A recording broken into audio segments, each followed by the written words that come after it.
Welcome back, CarQuicks channel. Y'all know what time it is, but it's not the time you think it is. Normally, I'm trying to put on a part, but I'm chilling today. Got the do-rag on. I'm calm. I'm actually changing the oil on my car, but I figured I would take this time to talk about something that's been happening in the car community and to kind of give my thoughts on it. I mean, I'm not no expert. I'm not no leader in the car community, but I'm a part of it. And so recent activities at certain events have led themselves to be part of the conversation going around when it comes to people and those individuals in the car industry and how they feel and how they're doing. I'm rubbing my arms because I know the mosquitoes are about to descend upon me at any moment now. So we're trying to speed this up. But like I was saying, I'm actually here to, one, do an oil change. So let me go ahead and start putting these things down. There's no way you've been under a rock if you're in the car community culture. You know that Gatlinburg SlammedEnuff event got shut down the last day from the city of Saraville. I might be saying it wrong, but the city police chief and all the officials came together and said, enough's enough. We're shutting it down. The reason why is because of things like this. People going to a gas station that's been renowned to host like a very famous meet on the night of the events because it lasts for the weekend. People drive down there, they hang out with their friends. I've never been there. I wanted to go there. It was on a bucket list. It's now scratched off that bucket list. Or maybe I go to it wherever they go next, right? Because I also think that this can lead into something very positive. But anyways, what happened was people were at this gas station. They didn't want to leave. Fight breaks out. Police come. They say, hey, you're disturbing the peace. Got to move out the way. People street racing down the street. A whole bunch of foolishness. Now, I have some understanding of this because I've been to H2OI years ago. Back in the glory days when it was cool and I had an MK2 Volkswagen and GTIs and GLIs and we were going down there hanging out back in the Waterfest days. So I know about what it happens when you get unruly individuals to show up at an event who have no, they're not even there to be a part of the event. They're there to just figure out what type of foolishness can they get themselves into around the event. And then we end up in situations like what happened at GAT, where it gets shut down because people who are not a part of the event, airplane flying by, people who are not a part of the event, they come, they make a disturbance. They do all types of foolishness. It's not just them. I think it was a collective. I think that the situation that happened at the gas station is the main one that everybody knows about. But I do think that it was a collective thing. I'm pretty sure the city has been monitoring this event throughout the years to kind of see what has been happening, what's been taking place. If you think they're not on social media watching y'all street race down the road, doing burnouts, doing takeover events, if you think the police are not being blessed by Instagram because we live in a society where people can't help but post anything that they're doing, illegal or legal. Police jotting them notes down. They're like, all right, cool. See what y'all doing. GAT 2022, 2023, 2024. And here we are in 2025. And they said, that's enough. Shut it down. So here we are. We're just in a different era of society, right? A lot of things are acceptable. A lot of things have been rewarded. A lot of things have been monetized. And I'm talking about things that are just reckless in nature. And that's what a lot of this is. This whole Gatlinburg thing comes down under what I would say accountability and the lack thereof, right? When it comes to individuals and what they promote and what they do. All these little incidences are just moments that they just keep capturing. The city is looking at this, the police are looking at this, the emergency responders are looking at it, and they're like, you're straining our already small system for our residents here every time you come here. And sometimes they look at the bottom line for how much money they bring into the city, and they're like, it's not enough. Like, it's not enough to warrant us to keep going through this for you to keep coming here every year. So then we end up with it being canceled. Cities like where SlammedEnuff was doing the Gatlinburg aren't obligated to host our shows. They're not obligated to host car culture.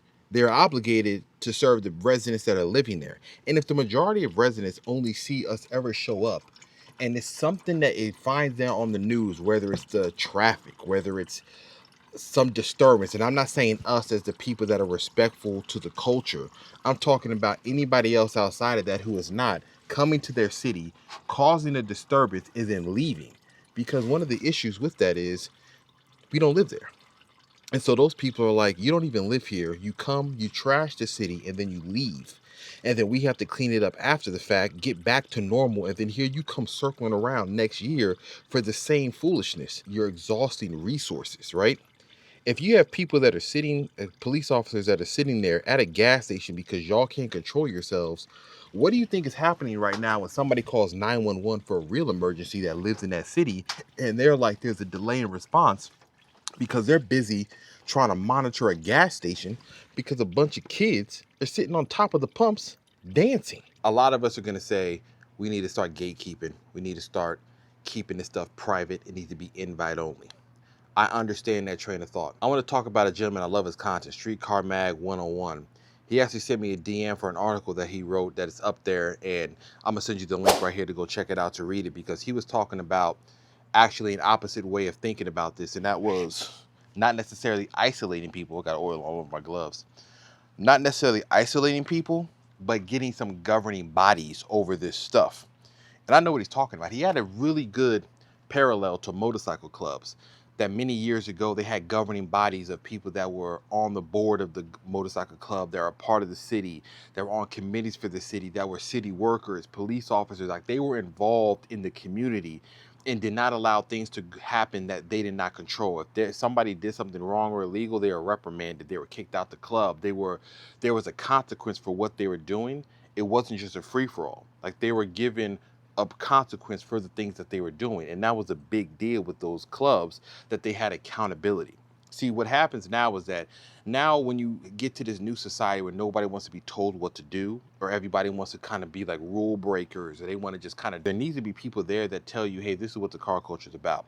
Here's what it means to be part of the community. Here's what it means to be a respectful car owner.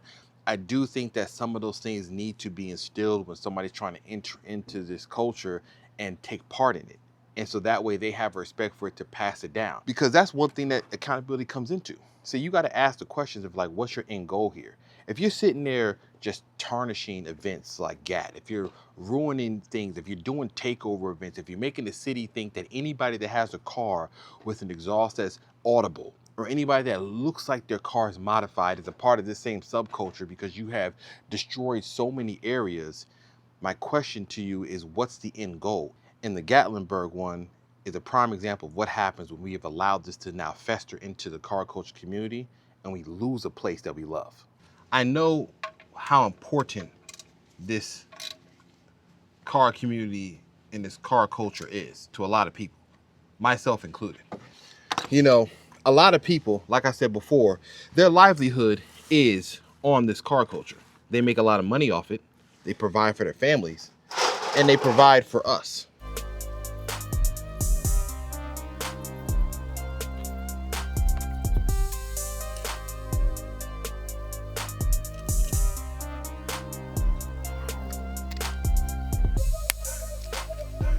Okay, oil change is done. GR Corolla's healthy and that's doing good. I had to come inside because the mosquitoes were spinning the block on me. I had to come inside the house. I was like, yo, enough's enough. Let's get back to what I was saying to wrap this video up.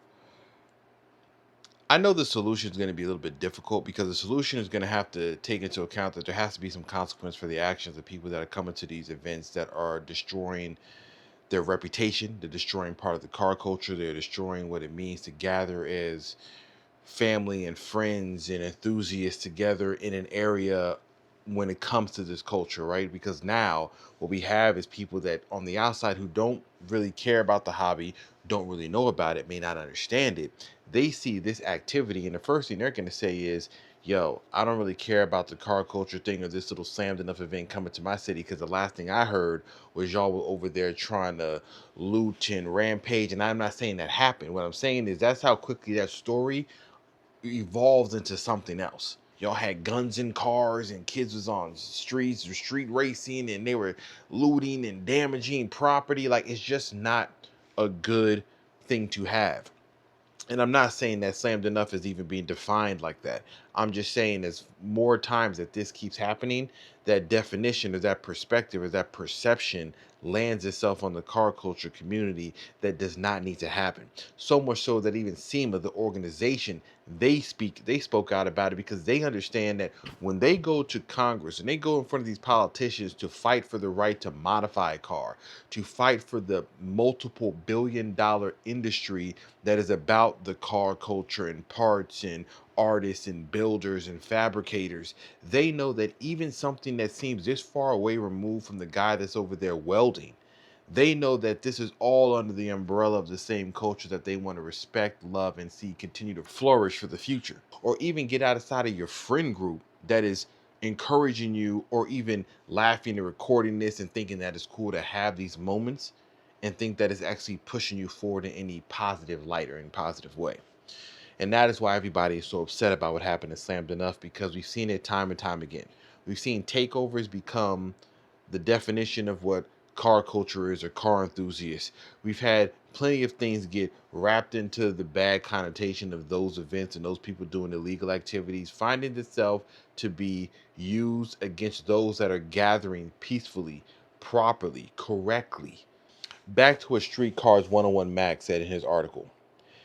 If we can find a way to have some governance amongst the groups and the committees, and there is some there, I think we just have to expand a little bit further, then we most certainly can nip this in the bud before it starts festering into something more, especially when it comes to the events that are there. I think as a whole, as everybody comes together, like I said, when we see something happening, we call it out.